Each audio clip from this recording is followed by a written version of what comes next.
show coming to you right here on my YouTube channel. I'm, of course, your host, John Campea. It's an honor and a privilege, as it is every day, to have you guys joining me here today. And I've got something going wrong with my microphone here. Give me a second here. Let me figure. Wow. Oh, I know what my problem is. This is what happens when you don't do enough pre-production and making sure everything is up and running properly. So there, we should be up and running properly now. Sorry, I had the wrong microphone turned on. Now I'm just gonna make sure it's working. And oh yeah, we're off to a great start. Wow, we're off to, I might as well just call it in now. We're off to just a tremendous start. Anyway, guys, glad you're here today joining me. We got a lot of stuff to talk about. Jurassic World tracking numbers are coming out. A Judy Garland biopic that absolutely sounds phenomenal. Sterling K. Brown joins the new Blake Lively thing. I am going to talk a little bit about that Kathleen Kennedy video I put up. I've gotten a lot of emails from you guys asking me to discuss that. I'll get to that a little bit later. But before we get to any of that stuff, let's go right off the top with this. Now, there's no getting around it. The most recent Power Rangers film was an absolute flop. It made total worldwide $142 million on like $100 million budget. So this movie probably lost in the neighborhood of 50 to 60 to 70 million dollars. I mean, it's just really unfortunate. And what adds to the unfortunateness of it is the fact that I actually liked the movie. Like I thought the movie was going to be crap. I thought it was going to be awful. I trash talked on it, all that kind of stuff. And then I watched it, I'm like, you know what? That wasn't bad. So it actually deserved a little bit better. But it did raise a lot of doubts that they would ever do another one. Like, remember Sabane, or however you pronounce the stupid guy's name? He was saying, we're going to make 7 Power Rangers movies before the first one even came out. Well, yeah, not so much. Anyway, then recently, Hasbro, which, full disclosure, half of my household income comes from Hasbro because Ann works for Hasbro. Transformers movies still suck. But anyway. It's funny. Sometimes people accuse me of being paid by studios. You know what? There's one studio that actually pays half of my income, and that's Hasbro. So just full disclosure on that. But they recently bought the Power Rangers property. Now, they talked about plans, and they talked about toys, and they talked about a lot of stuff. They didn't specifically get into movies, though. However, it looks like they may be venturing into the movies. In a recent statement, the CEO of Hasbro basically talked a little bit more about their future outlook, their future plans for Power Rangers, and he does specifically mention motion pictures and how well that will tie into the fact that they are their own toy brand and all that kind of stuff. And really, I hate douchebags to use the word synergy, but I'm going to use it here. The synergy between having that movie property that belongs to you and the fact that you're a toy company seems to be a real nice fit. And I think it's going to work out for them really well. So yeah, it looks like we are going to get more Power Rangers movies. I highly doubt they're going to be sequels to the one we just got. Like I don't believe they said anything specific about whether they're going to be rebooting Power Rangers or whether or not it's going to be a continuation. Considering how much the first one failed, I really doubt it's going to be a continuation. But hey, you never know. Anything's possible. It could be. Okay, with that out of the way, let's get into today's movie news feed. First up, we're less than a month away from the release of the highly anticipated Jurassic World Fallen Kingdom, and our first look at the tracking numbers have just been revealed. According to Forbes, we're looking at an over-under of $140 million debut weekend, with guesstimates ranging from anywhere from $130 million to a high of $150 million over its Friday to Sunday launch. That is both a bit less than the $208 million debut of the first Jurassic World film and a bit more than what we expected from the first Jurassic World film to open with 3 summers ago. The first Jurassic World went on to make $1.67 billion at the box office and currently sits as the 5th biggest box office film of all time. And it's kind of funny because that 140 million number is right around kind of where I was kind of thinking it might end up. Look, I am out of the doubting the Jurassic World game because I doubted Jurassic World the last time the movie came out, and it ended up at the time setting the opening weekend box office record. I'm no longer in that game. I think this movie's going to do very well, but I gotta say, I haven't been thrilled with the trailers up to this point. Now, we're hearing good things out of Spain where they held some very public screenings of it, so we're hearing some great things coming from there. That's nice to hear. The review embargo lifts on the 5th. That's also nice. So, I mean, there are some positive signs, but still, the trailers have not won me over yet. Until they do, I'm not going to get too awful excited, except to say this. I still probably think it's going to end up being the biggest money-making film of the summer, understanding that Avengers Infinity War is technically not a summer movie. Technically, I guess. So it's going to do super well. So let's see if these tracking numbers, unlike Solo, kind of hold up. Next up, as some of you will remember, actress Renee Zellweger is going to be portraying screen icon Judy Garland in an upcoming biopic. And now we've learned that the film has picked up domestic distribution in the form of LD Entertainment and roadside attractions. According to Deadline, the film is set in the winter of 1968 as showbiz legend Judy Garland arrives in swinging London to perform in a sellout run at The Talk of the Town. It is 30 years since she shot to global stardom in The Wizard of Oz, but if her voice is weakened, its dramatic intensity has only grown. As she prepares for the show, battles with management, charms the musicians, and reminisces with friends and adoring fans, her wit and warmth shine through.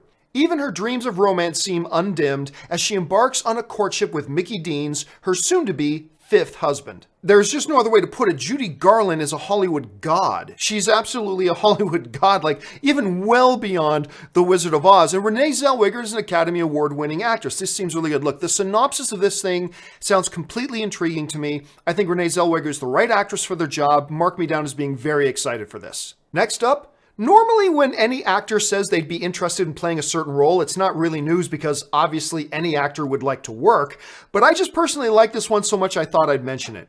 Into the Badlands actor Nick Frost, who is probably most famous for his work with Edgar Wright and Simon Pegg in films like Shaun of the Dead and Hot Fuzz, was asked by fans if he'd be interested in playing the Penguin in the DCEU. Now, if you remember yesterday, rumors began to surface that Penguin could be the villain in either the upcoming Batman film or the Birds of Prey film, to which Frost gave the following tweet: "Cool, I'm in. Thanks, everyone."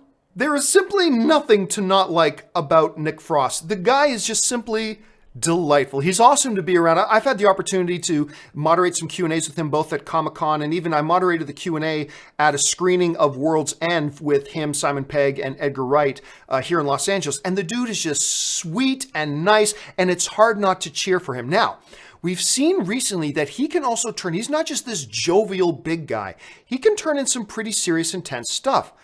And if you're talking about a Penguin, whether he's in any of the DCU movies, he would be a nice fit. Now, look, I'm always saying, any good actor can play any role, so I'm all for anybody else playing the role as well. But since his name was brought up, yeah, I gotta admit, if they suddenly announced that Nick Frost was gonna come in and play a Penguin character, particularly a Penguin that's molded after the No Man's Land story in the Batman comics, I think he could be a really good fit. Now, there'd be other actors who could be good fits too that I'd be equally as happy about, but to me, Nick Frost would fit in pretty well, and I'd be excited about it. Next up, it's just been announced that Emmy Award-winning actor Sterling K. Brown, who recently appeared in Marvel's Black Panther, has just signed on to appear in the new Blake Lively film Rhythm Section.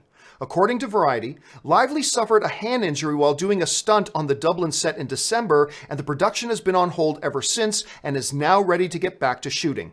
Lively stars as the main character, who adopts a different identity of an assassin to get to the bottom of her family's death in an airplane crash after she discovers that it may not have been an accident after all. I have always been a fan of Blake Lively, and this movie is something that's been on my radar for a while just because the synopsis sounds so interesting. But you add a performer like Sterling K. Brown to this. This guy is so awesome. Now, I never went out of my way to watch This Is Us, but my wife watches it religiously, so I ended up watching it a lot. And Sterling K. Brown, he won his Emmy for his role in this thing. He's amazing. He's so good. And then seeing him in Black Panther was also equally exciting to see him in that. Have him in a movie like this. Now, I don't even know what kind of role is he going to play. Is he going to play a heroic role? Is he going to play a villainous role? Is he going to play a primary role, a secondary role? I mean, we just don't know. But one of the things that I always say about any movie is it's never a mistake to add talent. Brown is an amazingly high-level, current award-reigning talent, and putting him in a film like this will do nothing but good things for it. And that'll do it for today's installment of the Movie News Feed. And now you are all caught up to date on all the stuff going on in the movie news. So listen, guys, let's now get to the main topics today. The main topics are, of course, submitted by you guys. How do you submit a topic or a question to be on the John Campea Show? It's simple. Hop on your email, email me at john@thejohncampeashow.com. Put the word topic in the subject line. And as always, guys, keep the emails to 90 words or less. Once again, email me at john@thejohncampeashow.com. Put the word topic in the subject line and keep the emails to 90 words or less. All right, let's get on with the first question today. And the first question today comes to us from Ghazi from Kuwait, who writes, do you think Justice League would have made less money had it been released after Avengers Infinity War? Oh gosh, do I think it would have made less money? Honestly, I don't think so. Because had it come out after Avengers Infinity War, like, what are you talking about, like a month after or like 5 days after? Yeah, if it came out like 5 days after, it would have made tons less money. But on the other side of that coin, if they had put out Justice League after Avengers Infinity War, like in early June, like we're in right now, or whatever, that would have meant they would have had more time to complete the film. Because remember, they did massive amounts of reshooting without changing the release date. And that showed in the movie because a lot of the visual effects looked very questionable. I still like the film, but there were some visual effects that looked really, really questionable. There are some things you can tell were a bit rushed. And there was all that controversy about why Warner Brothers refused to let them push the movie into 2018 when really they should have. So you might have ended up with a bit of a better movie. So I don't know. I mean, you got those two things playing against each other. I'm going to go out on a limb and say I think it might have even made a little bit more money. I mean, don't get me wrong. It wouldn't have been the difference between $650 million and $900 million. It wouldn't have made that much of a difference. But I'm going to go out on a limb and say I think it probably would have earned just, a little bit more. All right, let's move on to the second question. And the second question today comes to us from Robert Lopez, who writes, hey, John, Rob L. here. Hello, Rob. What do you think about Todd McFarlane's, I guess you could say, loyalty to picking Jamie Foxx? I believe it was back in 2009 when he talked to him and he promised him that he would give him the role to play Al Simmons / Spawn in his new Spawn reboot movie. Do you think it's going to hurt the movie, or do you think Jamie might pull it off despite his shortcomings on recent movies he's had as of late? Well, first of all, Robert, this is the beautiful thing about movies is that they're all subjective. I think you're crazy. Todd McFarlane isn't doing Academy Award-winning actor Jamie Foxx any favors. This is Jamie Foxx doing a favor for Todd McFarlane. Make no mistake about that. Todd McFarlane, who's never directed crap, he's never directed a thing in his life, and you get an Academy Award-winning actor. And I'm sorry, what questionable performances? I mean, first of all, he was awesome in Baby Driver. Oh my God, he was so good in Baby Driver. He's usually top-notch in everything he's in. Now, we can talk about Electro, but he gave the performance that they want. That's the Electro they wanted. That's the Electro, and he came in and gave it the best he could. But, the actors don't write the dialogue. The actors don't write the story. And I thought he did what any actor would have done in his position. But even if you don't like his performance in that one thing, Jamie Foxx is a tremendous talent, an Academy Award-winning talent. So, no, I don't believe Todd McFarlane is doing him any favors. If there's any favors being done here, it's probably Jamie Foxx doing Todd McFarlane a favor. So that's just kind of how the way I see it. And maybe I'm wrong. Maybe I'm totally out in left field, but that is kind of the way I see it. All right, let's move on to the final email today. And this is the one that most people have been emailing me about. So this one actually came in I think 24 or 48 hours ago. But Matt Breach wrote, with Solo stumbling and the divisive feelings about The Last Jedi I've seen, a few posts online saying that Kathleen Kennedy's position as the head of Lucasfilm is in trouble. But looking at the films released so far with Disney, excluding Solo and including Rogue One, the Star Wars films have made nearly $4.5 billion. Do you really think her job is in jeopardy? Wondering what your thoughts are on this, and keep up the filthy. All right, so last night I posted a video that is basically me saying, I believe 5 reasons it's time for Kathleen Kennedy to step down. Now, I'm not going to do a summary of the entire thing. The video's like 13 minutes long. So if you want to watch it, go watch it. A couple things to understand, though. Number one, I'm a fan of Kathleen Kennedy. When Steven Spielberg, the greatest director and filmmaker of all time, says that this person is the most gifted producer they've ever worked with, that says something. When George Lucas himself handpicks that person to lead Lucasfilm after he steps down, that says something. She's an incredibly gifted talent. I'm a fan of Kathleen Kennedy, absolutely. I also like all the Star Wars movies that have come out since and including The Force Awakens. Yes, I like The Last Jedi. You guys know I have my problems with it, but I liked it. And I really enjoyed Solo. And I loved The Force Awakens and I loved Rogue One. So I like all those things. However, for you guys who've been following me for any period of time, you know how frustrated I was with all the director drama. Now, I didn't harp on it and harp on it and harp on it, but every time they lost another director, I would go on a bit of a rant. It's like, how do you not know you have creative differences until after the director's already been on for a year? Like, how do you not make sure of this before you hire them on and announce to the world that they're doing? You know that's been a frustration of mine. You also know, if you've watched me for any period of time, I've been frustrated with all the going backwards movies they want to do. Like I always say, it's like, hey, I'll be there opening day for Boba Fett. And yay, James Mangold, but I don't want movies that go backwards. I want movies that go forwards and blow. So you guys know that's been an issue of mine for a long time too.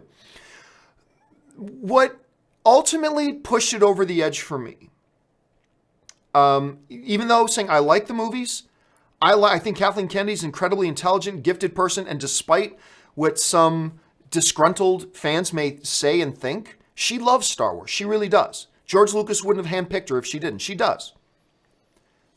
And she's tried.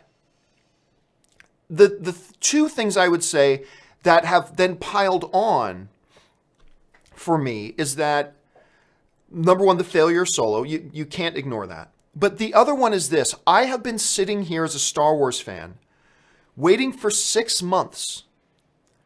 And I haven't talked about it.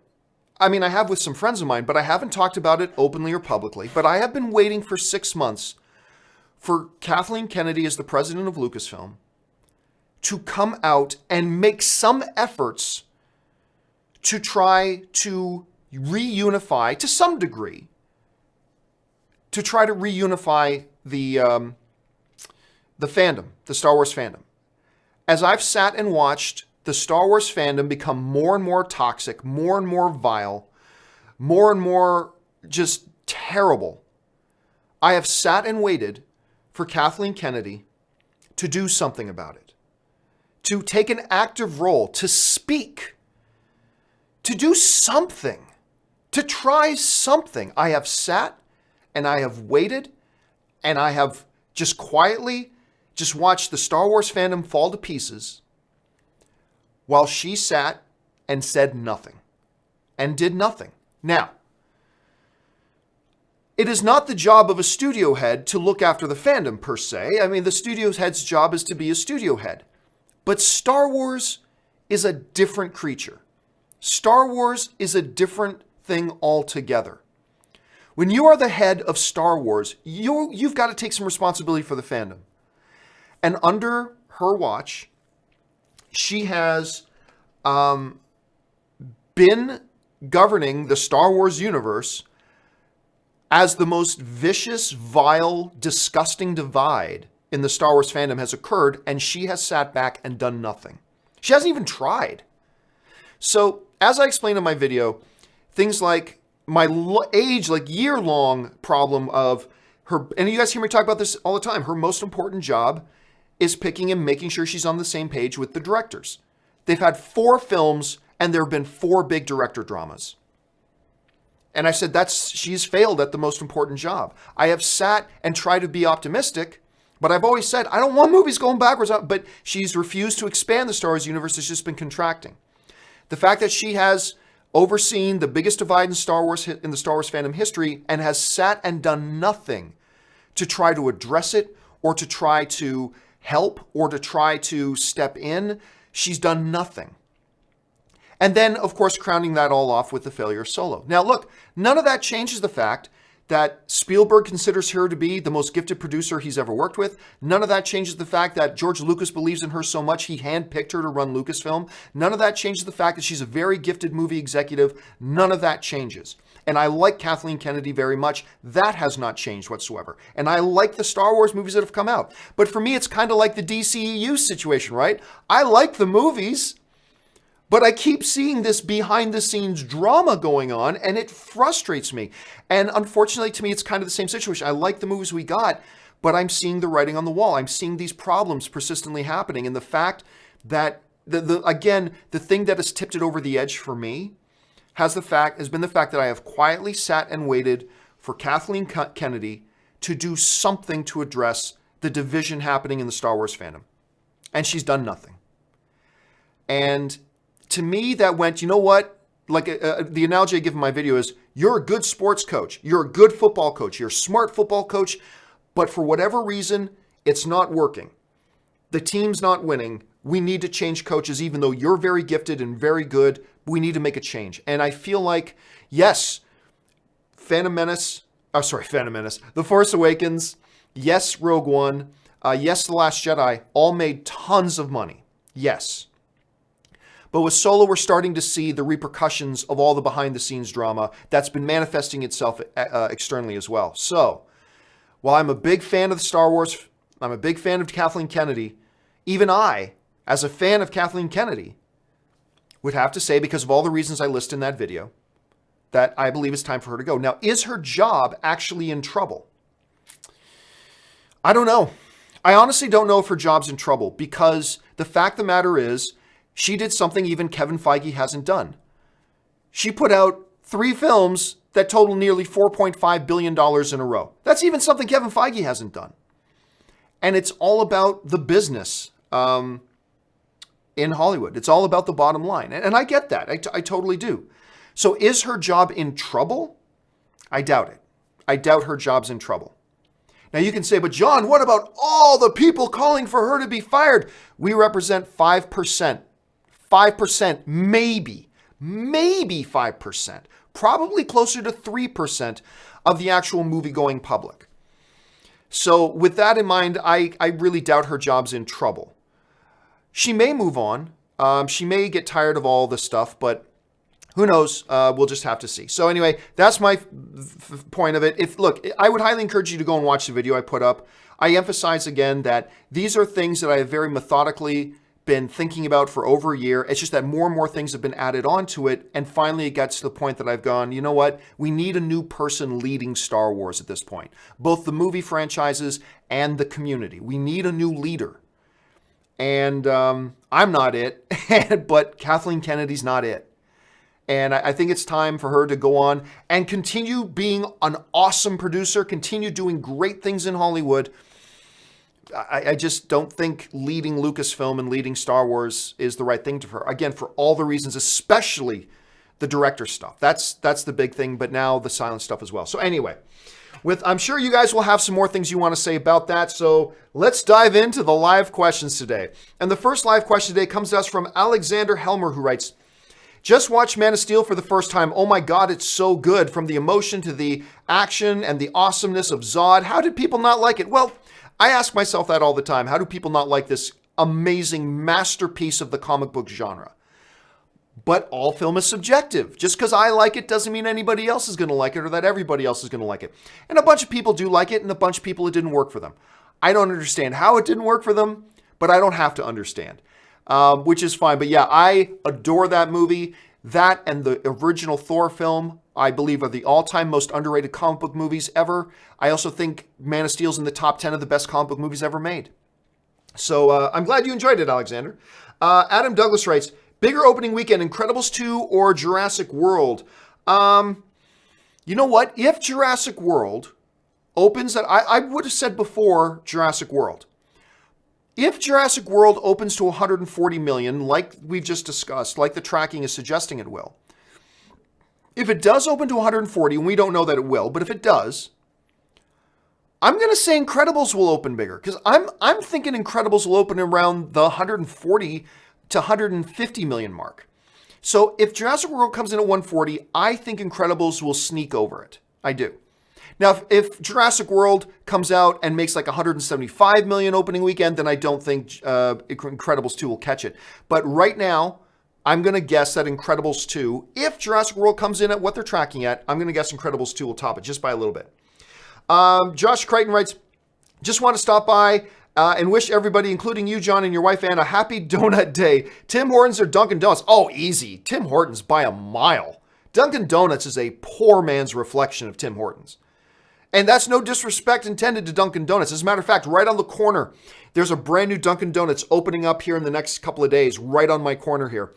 But no doubt, Tim Hortons is by far superior to Dunkin' Donuts. Unfortunately, there's not a Tim Hortons where I live. Kyle B. writes, do you think a show like The Walking Dead can survive after its lead actor leaves? Would you still watch one of your favorite shows if it's lost its lead actor? It depends on what kind of a show it is. Like, for instance, Supernatural, that whole show is all about Sam and Dean. That show is about Sam and Dean.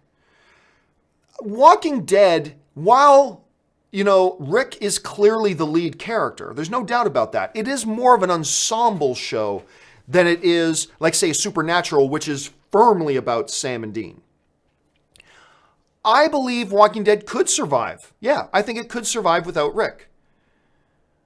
Then again, I don't think the show's going to make it out of season 9 anyway, so the point kind of becomes moot, I guess. Josh Crichton writes, check out the new episode from Pete Yorn and Scarlett Johansson called Aparted. It came out today.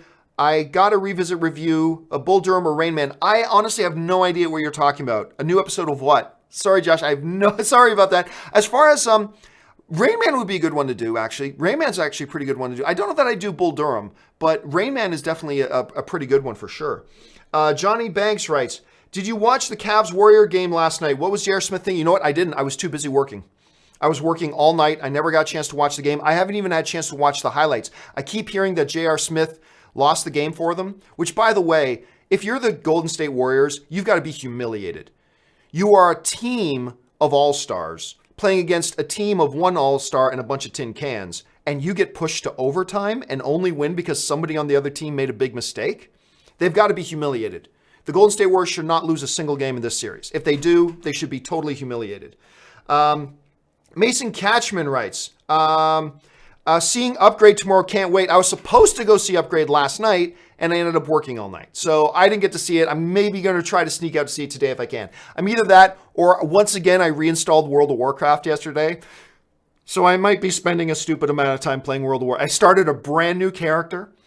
First time playing a human mage. I started a human mage character. I'll see how that goes. Jake C. writes, I was dying laughing this morning when the thumbnail for your 5 Reasons video was a couple of TIE fighters blasting Kathleen Kennedy's face off. You know, it's funny. That wasn't even my thing. I mean, I just told Ray, I need a thumbnail for this. And Ray, being the creative genius that he is, put that thumbnail together. And it is, I thought it was pretty funny and everything. I hope it doesn't come across, I hope the thumbnail doesn't come across as harsh. I think Ray was meant for it to be humorous and funny, and I took it as that. Hopefully it doesn't get taken as being too harsh, but yeah, Ray is so good at putting that stuff together, man. He's so talented. Lee Mallinson writes, would you give a 30-second review of Sly's Oscar? Oscar's a fantastic comedy. It's wonderful. 90% of the film takes place in one house. I believe it takes place in the 1930s, 1940s. Sylvester Stallone plays a gangster named Snaps Provolone. And his father's dying wish is that he goes legitimate. So now it's months later after his father dies, and it all takes place on one day, the one day that Snaps, played by Sylvester Stallone, is making the official transition of his business from being a mobster to being a legit businessman. And there's so much going on. It is hilarious. It is one of my favorite Sylvester Stallone movies. It's got Marissa Tomei in it, who plays his daughter, and she's wonderful in it. Check it out. It's called Oscar. It's adorable. I love that movie. Thanks for bringing it up, Lee. I love that movie. Let's see. We had Toonie here a second ago. Toonie 2 writes, John, you changed my mind again. I never was one of these Kathleen Kennedy haters, and I want her to stay, but your 5 reasons changed my opinion. Over under she leaves this year. Over under 30%. I will take this year, I'll take the under. If we're talking 2018, I would take over 30% that she leaves before the Star Wars Episode 9 comes out, but not by much. Not over 30% by much. Like I said, I don't think she's actually going to go anywhere. And again, I am no Kathleen Kennedy hater. I am not putting on the mob glasses. She is a smart movie executive who, despite what some people try to make you believe, she does love Star Wars. But yeah, the shortcomings I listed are very, the funny thing is this. My reasons for believing Kathleen Kennedy needs to step down are vastly different from why the majority of people who want her to leave are their reasons. Like, my reasons are mostly completely different from their reasons. But yeah, so I make no mistake, I am no Kathleen Kennedy hater at all. But the things I've listed are indisputable. The director drama, indisputable. The fan divide under her leadership, indisputable. Like, it's just an accumulation of things that just made me go, okay, you know what, Kathleen, I like you. You know what? I love my cousin Paul. I've got a cousin, his name's Paul. I love my cousin Paul. I believe the world in my cousin Paul. I really do. Got all the faith in the world. But if I need open heart surgery, I don't want my cousin to do it. It's like, you know what? I think you're great, but I don't think doing this particular procedure is the right fit for you to do, Paul. And that's how I kind of feel about Kathleen Kennedy at this point. So anyway, there's that. Shamaneth writes, how long until the studio gets to know that a movie is not going according to plan? Did Lucasfilm not realize Solo was not going according to plan till more than half of the movie was done shooting? And again, I discussed that very specific situation in my video.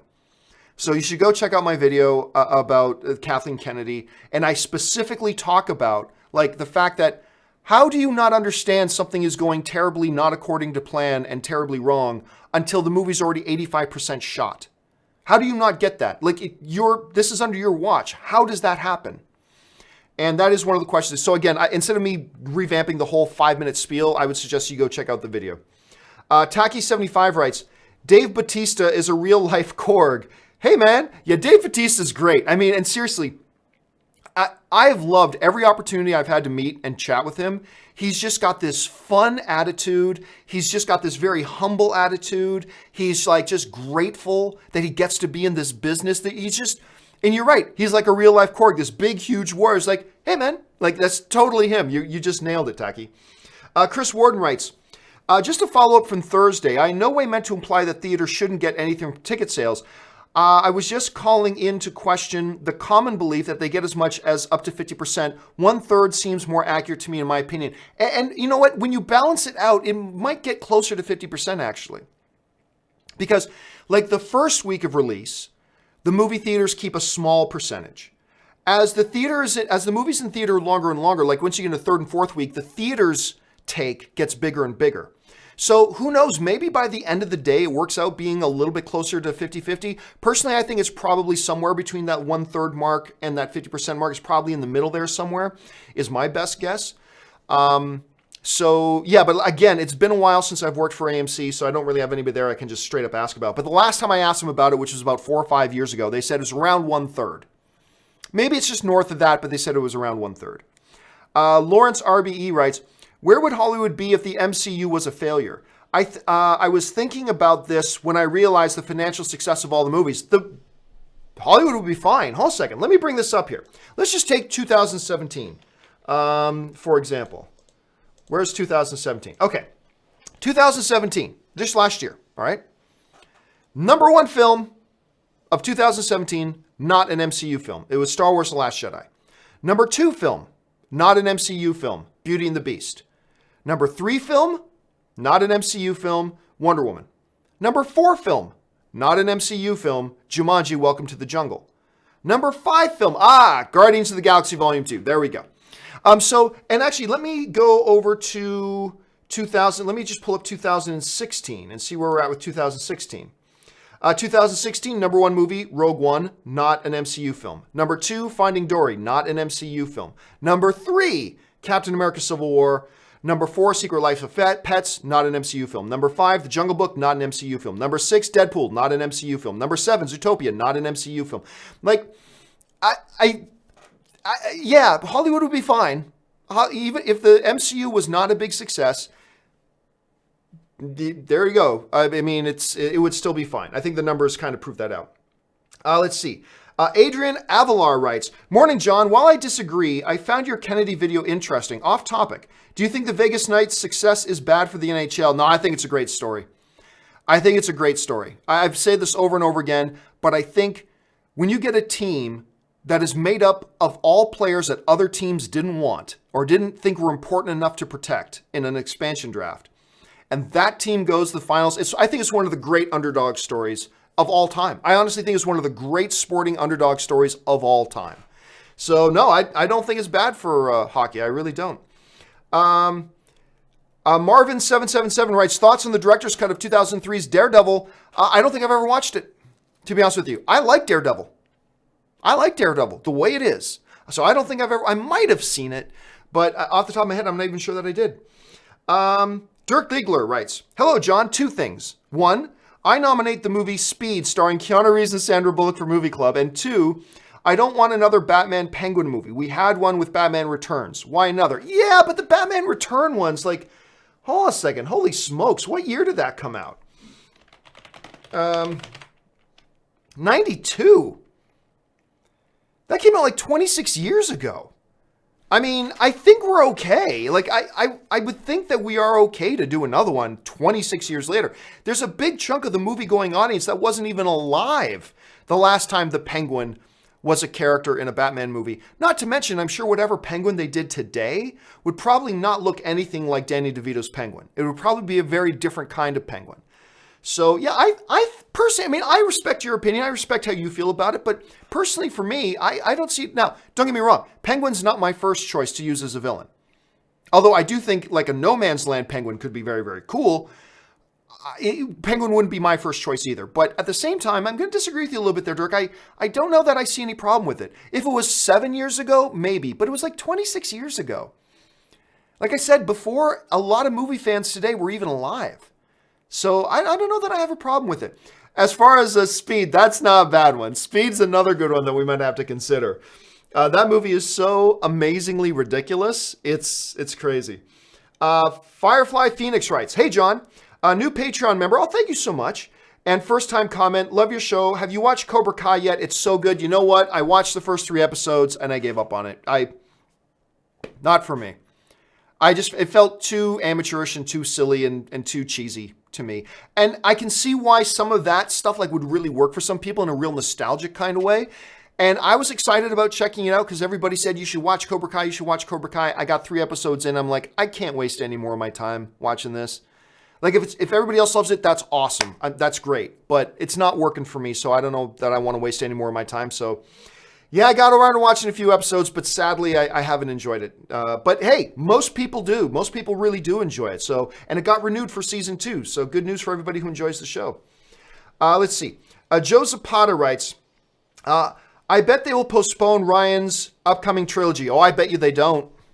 I bet you they don't. I'll bet money they don't. Again, this vocal online thing is a small percentage, and I think he did a good job with The Last Jedi. I have my problems with it. There were some things he did in that I did not like.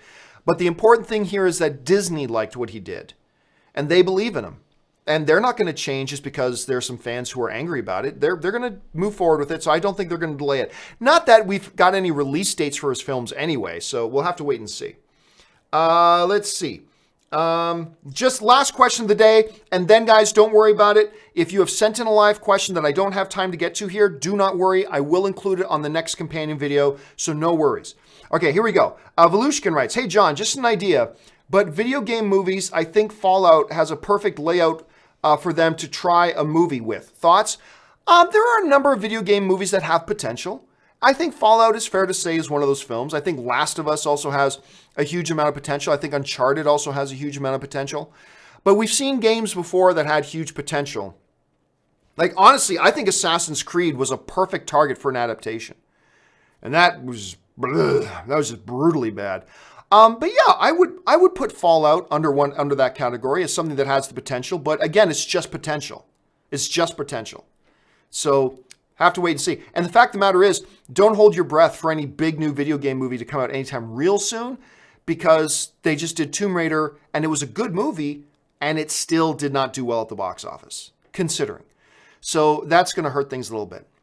Anyway, guys, that will do it for me for today's installment of the John Campea Show. Thank you so much for joining me. Don't forget, guys, later today at 2 p.m. this afternoon, we've got open mic, spending about 45 minutes to an hour, just taking all open conversation questions as we go into the weekend.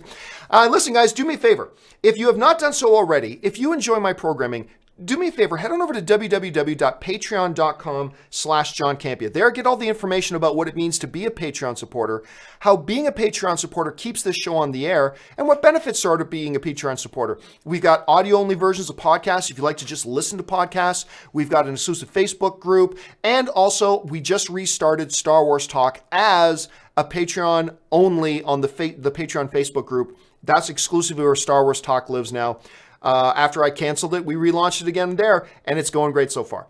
Anyway, and if you decide to become a Patreon supporter, awesome. Thank you for helping to keep these shows on the air. And if not, that's totally fine. I'm just happy and grateful that you're here being a film fan with us. All right, guys, that'll do it for me for today. Thanks so much for joining me. My name's John Campea, and until the next video, bye-bye.